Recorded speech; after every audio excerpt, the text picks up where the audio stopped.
We are December Avenue! Kami naman, nabuo nung ano, sabihin ko pa yung taon. Oo, 2020, nung pandemic.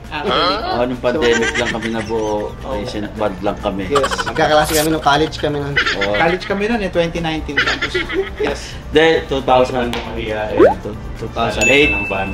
Nagkakilala lang kami sa school. Yan, tropa-tropa.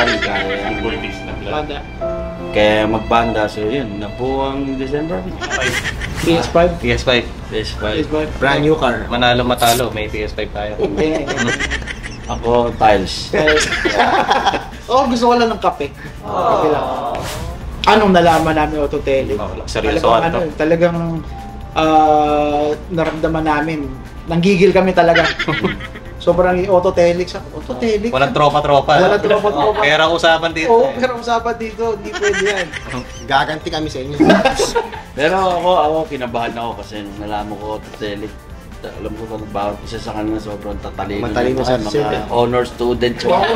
Grabe. Top 1! Top 1! Alam ko si Diyos talaga parang mga 5 beses nag-valedictorian. Oo! Mas mataas pa sa valedictorian. Kung ano man yung tawag ko, siya yun. Nalo matalo, ganun talaga eh. Enjoy lang. Ganyan ang buhay talaga eh. Next lang. Ganyan ang buhay, Isan. Sobra na galing ng kami po ang December Avenue at lalabanan namin ng autotele dito sa Family Feud. Abangan niyo po kami mamaya bago mag 24 oras.